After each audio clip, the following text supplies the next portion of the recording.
Hello everyone, it's Jones, and today I thought I would give everyone a rundown of the latest release from the Tales of the Pizzaplex franchise, SOMNIPHOBIA. What inspired me to make this video was the Game Theory channel, recently talking about the inclusion of lore within the book series as being alienating to non-readers or people who don't really care to buy the books themselves. So I thought I would help bridge that gap. A YouTuber named Doko also seemed to do this previously, but he has slowed down. Okay. And I'm sure there are other channels that do it as well, but I just thought I would get into the fray because I am confident in my own theories and my theory crafting, and so hopefully this video is insightful to you and helps encourage the discussion for the community. The story involves the ever-mysterious Dream Sphere, a Fazbear Entertainment electronic product, designed to boost focus and concentration through the use of hypnosis, but with a dangerous side effect. The prologue opens up with a family grieving over a boy who seems to be in a permanent coma of sorts. It's deemed a medical mystery. Some friends or neighbors of the grieving family seem to be going through the family stuff, perhaps tidying up after them. And they find in the victim's belongings the Dream Sphere, heavily implying to us that this was the cause of the coma. They dismiss it as just a creepy toy. The description of the Dream Sphere is a tad vague, but reminds me a lot about a snow globe. Also, when the Dream Sphere is active, it illuminates the room with purple lights, kind of like a disco.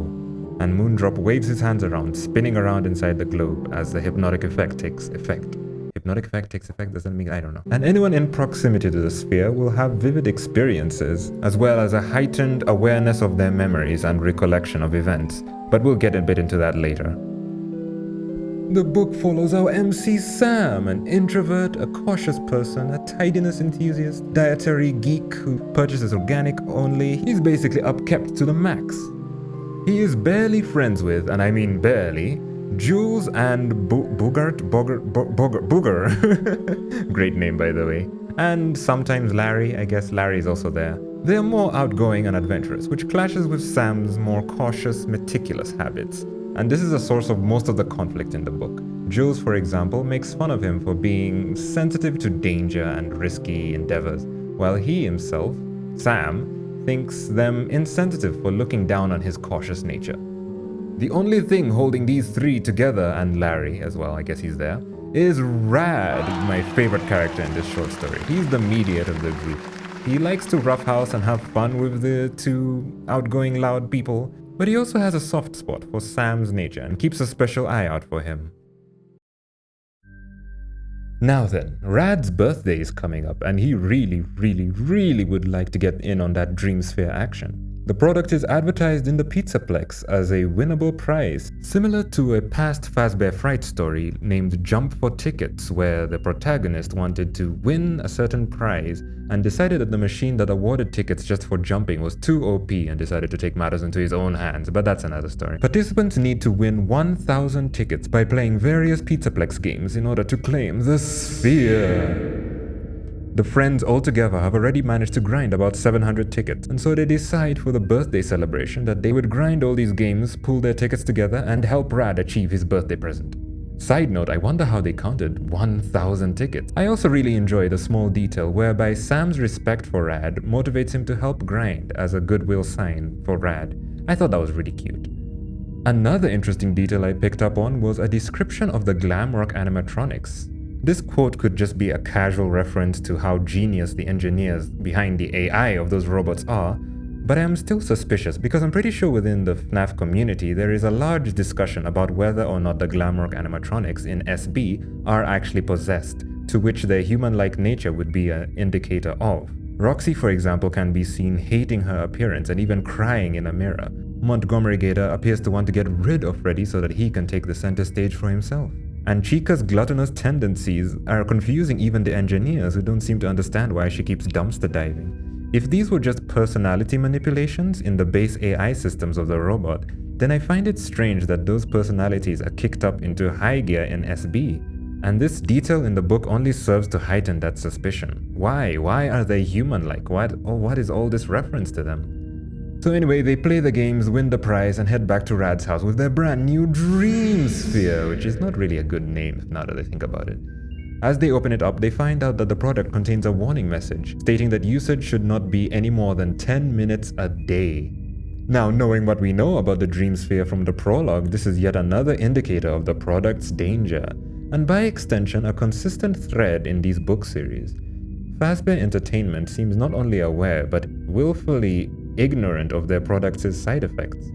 It's easy to dismiss this as just humorous commentary on real-world corporate conspiracies not really caring about their customers. But ever since the Fazbear Fright story Gumdrop Angel, where it's heavily implied that even employees follow certain procedures when one of their products claims a victim, and even in SB, where the inclusion of generators inside the daycare playground is just overlooked or not really talked about in the game, it just leaves me all very suspicious. Suspicious indeed. Anyway, back to the story once more. Sorry for all my tangents. The friends are all slightly wary about the 10-minute mark, but they all brush it away. What could a hypnotic sphere possibly do to their minds anyway, right? They set the timer, bring out their study notes, and activate the dream sphere. A sense of calm washes over all of them, and vivid images of subject matters of the classes they had earlier that day begin to come into fruition. They picture characters engaging in political actions. They feel the heat of the pyramids of Giza. They even see a kinematic equation overlaid on top of an airplane taken off from a runway, almost like a lucid documentary. They're all very amazed and wow at each other. It does not seem, however, that they are in control of these experiences, much like how a dream works. The dream sphere only seems to utilize events that happen during the user's recent experience. There's also a slight hint, though I'm not 100% sure, that the visions are actually shared experiences. For example, someone says, "It's hot here, and look at the structure of these pyramids," indicating that they were all hallucinating the pyramids of Giza at the same time. Once the 10 minutes are up and they turn off the machine, they are all super excited that this machine actually works. Rad is so happy and confident about the effectiveness of this gift for his grades that he offers to share it with everyone on a weekly basis. Sam offers to be the first to take it, to everyone's surprise. And as he retrieves it before going home, he can feel it vibrating, even when off. But he just assumes he's imagining it. He heads back home and we get a very sweet scene with Sam joking around with his mother. He brought her back food from the party, which is highly considerate of him. I wish I could do that for my mother. And we can see that he highly respects his mother for carrying them both through the tragic loss of his father. Oh, and yes, I should have probably mentioned that Sam's father is dead. He had a tragic motor accident when he was a child, and now he just lives with his mom in an apartment. She's positive, outgoing, a great artist, and her paintings give life to their apartment. Moving on to the next day after school, Sam studies with the dream sphere without incident. It makes him feel so good, he makes dinner for his mother, who returns home slightly startled at his gesture.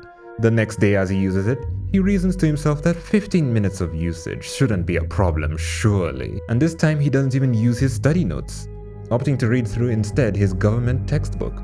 He sees the Declaration of Independence being signed. He even watches George Washington swearing an oath to become a president. You know, all that American good stuff. However, around the 10-minute mark, the scene shifts to a very distant, recessed memory. He remembers his dad and him playing tag at some park. The memory is so beautiful, he barely acknowledges his alarm going off.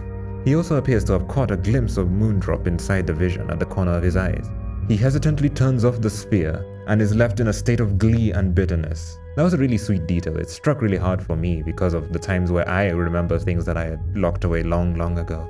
#relatable. The days pass by and Sam seems to be growing increasingly addicted to the dream sphere. But his school performance also seems to be growing in the same direction. He scores top of his class and his teacher in some cliche way goes, "Wow, well done, Sam." Jules gets jealous of this and wants the dream sphere now, but that doesn't seem to go anywhere because everyone agrees that it was a week of usage, and so Jules stops. He also realizes that the distant memories only come after the 10-minute mark, and so he persistently adds a 5-minute increment to his daily usage. However, even though he prefers the hypnotic state the dream sphere gives him, his real life seems to be crumbling without his awareness. For example, he realizes that he can lose hours of time just reminiscing about the memories that the dream sphere helps reopen for him. Not to mention, the energetic state that the sphere initially left him with is no longer quite the same. In fact, it's quite the opposite. His drowsiness, irritability, and stiffness all increase when away from the sphere. A classic symptom of withdrawal. As we near the climax of the story, Sam is in utter denial of his bad habits. He finally has the nerve to stand up to Jules and Bogart's always picking on him. even though they are accurate that he has unusual behavior and is addicted to the dream sphere.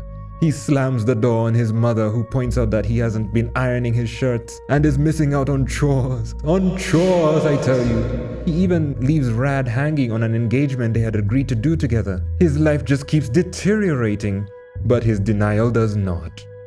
There's also some detail that I thought I would share on him making a confidant of the mini Moondrop. For example, there's a note of him opening a closet and putting the dream sphere on his table, quote, where it belonged, indicating a possessiveness of it. In another instance, he seems to start to talk to the miniature figurine.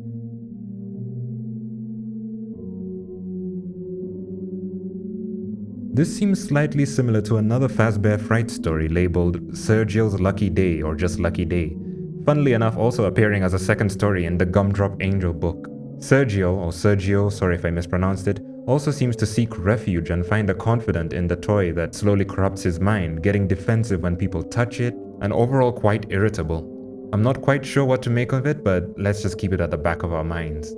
But anyway, on to the climax. After a restless night, he decides to skip school and stay home, noticing that his body is groggy from his bad habits. His mom agrees to his request and urges him to return the dream sphere home, suspecting that that is part of the problem. Wise woman she is. She heads to work and he uses it anyway. This time not studying or anything, he just lies down and just wants to get back into that hypnotic state, you know, man. In this memory, it's revealed that his dad had told him to go outside his comfort zone and never be afraid to explore the world, as well as making good, responsible choices. This crushes poor Sam because his life ever since the loss had been the antithesis of his father's wisdom.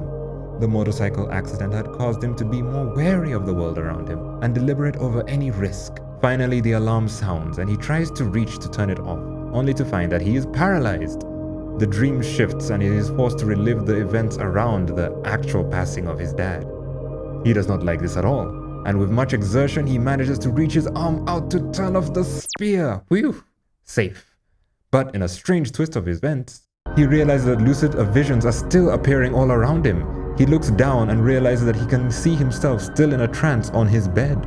Paralysis and looking at yourself sleeping. Very suspicious indeed. The visions continue to show his mom and him crying at the hospital, and he has enough. With all the strength he can muster, he forces his body to turn off the sphere in real life. And he awakens for real, although he's not 100% sure. He tidies himself up and resolves to patch his life up, starting by returning the dream sphere to Rad. That evening he arrives at Rad's house only to find, oh silly Rad's family, they forgot to lock their front door. Aww. Only their appropriately named dog Brutus comes to greet him at the front door. He lets himself in and calls Rad to inform him that he has the dream sphere and is returning it. Rad informs him that they're also just leaving school and want to do a study session together with him and everyone, stating that they'll be home in about 25 minutes. 25 minutes. He decides to have just one last experience of the dream sphere, reasoning that he wants his last memory to be a good memory and not a tragic memory. And also that the guys would come back in 25 minutes and snap him out of it. However, unbeknownst to him, Jules convinces Rad to go over to the Pizzaplex with everyone because there's a brand new arcade game that just got brought in. So Rad leaves a text message for Sam explaining the delay. But Sam at that point was already in a dream state, and the best dream state of his life at that he just ignores the message. Sam talks to the miniature Moondrop one last time, saying that you've got to give me a good memory, and it appears that Moondrop listened to him, because now he's actually lucid in the proper sense of the word, controlling the reality within his hypnotic state. He asks a girl out, he beats Jules in an arm wrestling match, he is in proper control. Suddenly, Rad's house telephone rings and finally reminds him that, oh, there's a real world I should probably get back to. Where are Rad's friends? They should be here by now. But then he realizes something dreadful. First of all, the paralysis is back. He still cannot move.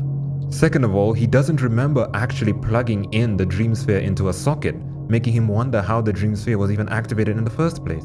But most dreadful of all, he can hear Brutus around him, scurrying about and barking at him, and he fears that the dog is about to eat him alive. And eat him alive he does. He suddenly feels a very sharp, stinging pain on his ear, and panics at being acutely aware of it and yet helpless to stop it. He begs to be woken up, confusing the residents of his dream world, asking him, what's going on? What's wrong with you? Next, he feels his cheek being torn apart. But it seems fine. Well, it feels fine, but he knows the pain is there. Brutus, he wheezed out. He makes his way to the school bathroom in his dreams and looks at himself through the mirror. He still appeared fine in the mirror despite the pain he was feeling, but then also suddenly he sees behind him Moondrop stepping into view, smiling with his red eyes. But before he can turn around, he feels his lower cheek being torn, and he collapses onto the sink in vivid pain. Then his nose, then his lips. Moondrop waves behind him, the bells on his wrists chiming. Eventually the pain subsides, and a calm and peace follow after. He looks up and realizes that he still appears fine. What a marvel that is. A dog ate him, but he still appears fine. Moondrop walks out of the bathroom door and he follows along, signaling to me that Moondrop has taken Soul Sam and that his flesh is no more. There's also another detail which I'm not sure what to make of, wherein in the final lucid dream/hypnotic state that Sam experiences, he finds another dream sphere within the dream sphere, to say, dreamsception. He then whispers to Moondrop rather creepily, "You're my sphere, no one else's. Let everyone else forget about you. Only I will get to use you." Which just feels quite odd, and I wonder if it has any greater significance. But all in all, I think this was a really solid short story. I really think that the storytelling of these writers has gotten much more concise and more entertaining. I really like, for instance, how Sam's backstory wasn't just expository, but explained both his obsessing over the dream sphere, his prim and perfect tidiness, his dietary decisions, and also his general wariness of danger. The way that came together was really nice for me. Also how his father's words perfectly signaled to him to cease usage of the dream sphere and not let the past hold him anymore. It flowed very nicely together and made for a very realistic motivation for the character, I would say, as well as just an excuse to show us the horror of the dream sphere. But my praise of this point might also be a slight criticism, because I still feel like there was too many elements and tangents in the story. For example, there was a whole scene about Misty's birthday party which I decided not to include in this summary, the function of which seemed to be explaining how the gang's dynamic worked. But overall, it was just a tad bit tiresome to me because I knew how short the story was gonna be, and so I wasn't prepared to invest time into learning about them. For example, I was questioning whether Bogart or Yogurt, Boogie Boy, or Larry were expendable to the plot. But I still enjoyed it. I feel like this is one of my more favorite ones, and I'm really excited to see what's next in store.